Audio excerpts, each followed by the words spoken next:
Hi, I'm Rob May, I'm MD of Ramsack, and welcome to Cyber Chat. Today I want to talk to you about social engineering. Social engineering is the working of people in order to get information that they can use against them. And social engineering is a huge part of the cyber problem that we all face. One particular example that I witnessed, and I think it's a good story to tell you in terms of being able to relate to this. Clients of ours, the lady on reception received a phone call one day. Her name's Sylvia.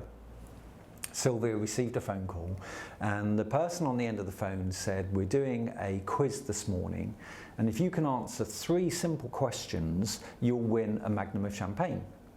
So Sylvia said she was happy to do that.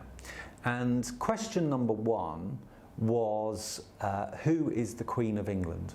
And Sylvia knew who the Queen of England was.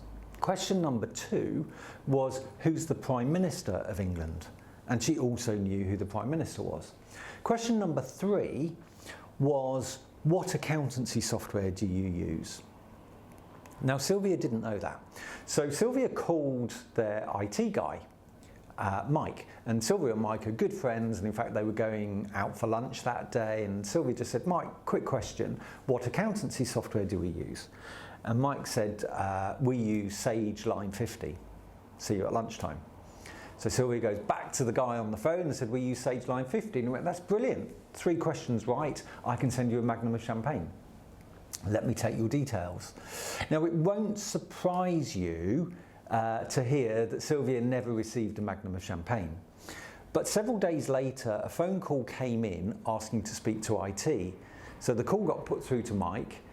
Mike answered the phone, and the guy on the end of the phone said, "Hi, this is Sage Technical Support, and we can see in our system that you use our Line 50 product." And Mike said, yeah, I do. And he said, "Well, we're proactively calling all of our users today because we found a horrendous security flaw in the software.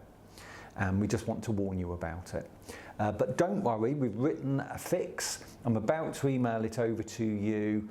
You just need to run the fix and everything will be fine. And it's a neat piece of software. You don't even need to get all the users out of the system." So shortly after the phone call, Mike received an email that looked like it was from Sage with an attachment, which he ran.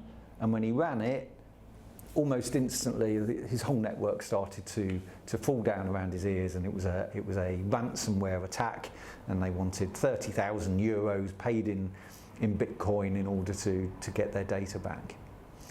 And the thing is, so that was a brilliant case of social engineering. And I think the thing is that in most cases, Mike, who I know well, wouldn't have fallen for that. But on that particular day, he did. And part of our protection when it comes to cyber is that we need to be more skeptical. We perhaps need to trust less. We've grown up in what is inherently a trusting culture. And we need to just trust a little bit less. If I was Mike, I would have been pushing back. I would have been checking that it was really Sage. I would have been calling them back. I would have been investigating online to see if anybody else was having any problems with the patch and so on and so forth.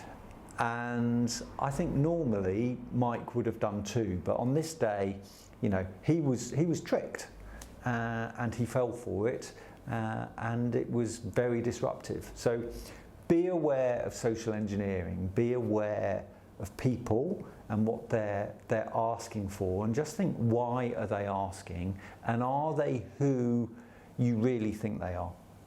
So stay safe. I hope that was useful, and I look forward to speaking to you again. Thank you.